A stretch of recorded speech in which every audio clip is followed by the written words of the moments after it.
Hello and welcome. In this video we're going to look at how to create generative arpeggios in Vital using one repeated note. So let's get into it.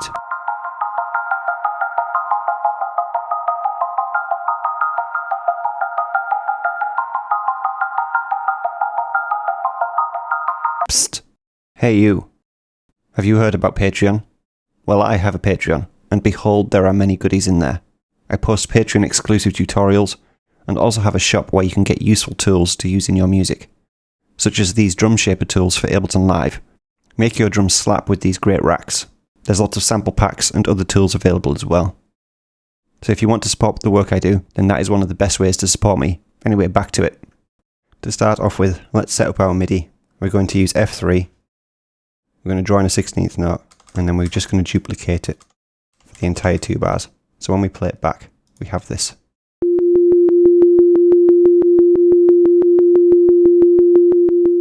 In Vital, we can start setting up the arpeggio. So when we play it back, at the moment the note's a little bit too strong, so we're going to make more of a plucky sound. We'll shape the envelope for that.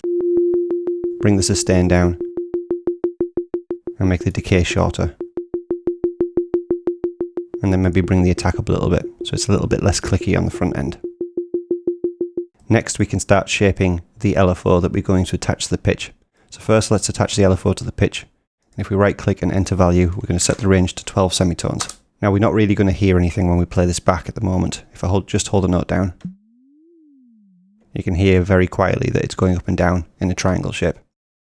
But we'll eventually set this up so it randomly generates any note that we set from this LFO. So first we're going to set up the degrees of a minor scale, and in this case because I've drawn the note in at F, I'm going to be playing in F minor. So I've set this to step mode, I've set the vertical range to 12, and I've set the horizontal range to 7, because I'm only going to use 7 notes including the octave in this. As a recommendation, when you're in a major scale, avoid the 4th degree, and when you're in a minor scale, avoid the 6th degree, because you get into a weird tritone sound that if you add delays and stuff, it can get a little bit out of tune quite quickly. So I'm just going to draw in with this step shape. We're going to have the fundamental, and we're going to finish with the octave. We're going to have the 2nd degree of the minor scale, the minor 3rd, we're going to have the 4th, the 5th, and the minor 7th. Now at the moment that still won't play anything back if I play the notes. But this is where we're going to start bringing the random generation into play. So if we start to move the slider, this changes the start point of the LFO, and if I play back now, you can see how it's now moving between the notes. We're going to turn smooth off so it's always hitting instantly instead of smoothing into the note.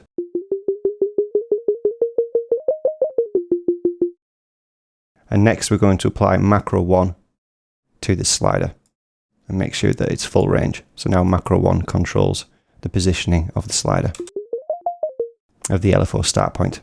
Next we're going to freeze the tempo, because at the moment when we press a note it's starting to cycle through the LFO from the start point that's been designated by macro 1. But instead what we're going to use a randomizer to decide where this macro will start from. So if we set the macro to full scale, and then we apply random 1 to the LFO start point in macro 1. Now you can see we're starting to get some movement. But it doesn't sound that good at the moment. So again what we're going to do is we're going to completely freeze the tempo. And what I've found is either sample and hold and sine interpolation. These are the best 2 options, and you get 2 slightly different randomized sounds. So if we set this to sample and hold, and then play the notation back.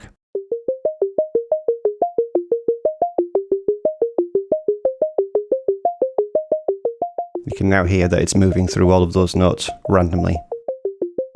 Sine interpolation has a slightly different randomization to it. It's still random, but you're going to get slightly different random. I know that sounds strange. We can also set this as stereo as well, which is quite cool. And what that will do is in the left and right it will play a different note each time.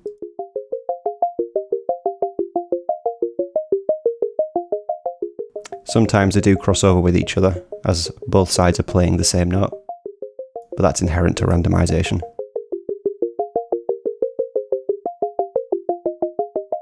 And the next step we can do is we can apply some effects, like a delay,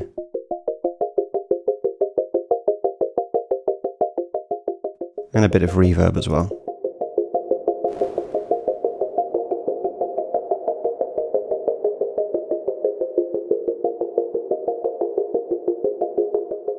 We can now apply a pitch envelope at the beginning of each note if we bring the sustain down on envelope 2 and the decay down really short to about 13 milliseconds, and apply that to the pitch as well. We can make the decay shorter,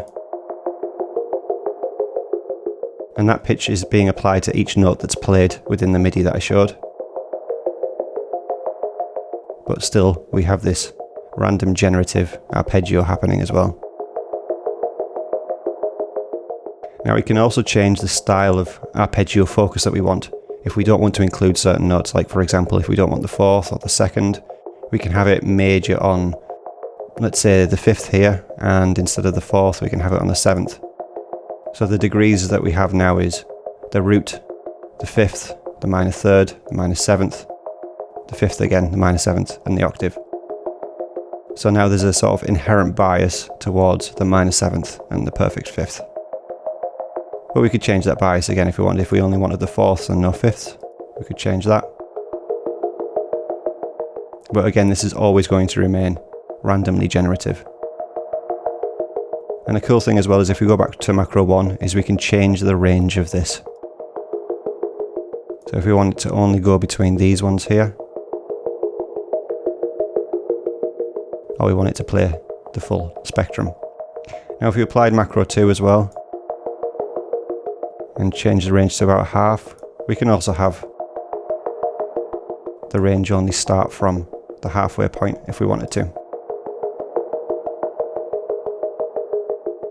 But you've got many different options that you can use here. We can obviously change the wave shape that we're using.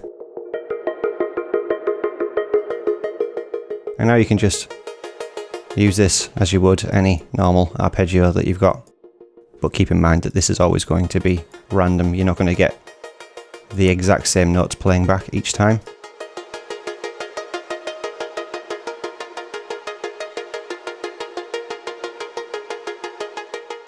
But we can also change the rhythm if we want to as well.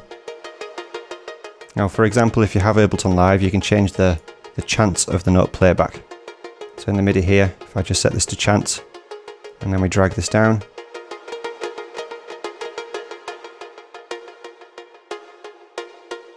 we can have generative rhythms that change every time it plays back. Or if we want a specific rhythm, we can draw something in that we want to use. Like so, and then we can copy that if we want to.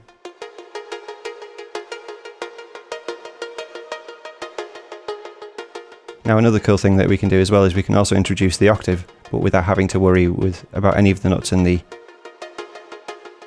piano roll. All we have to think about is the next F above.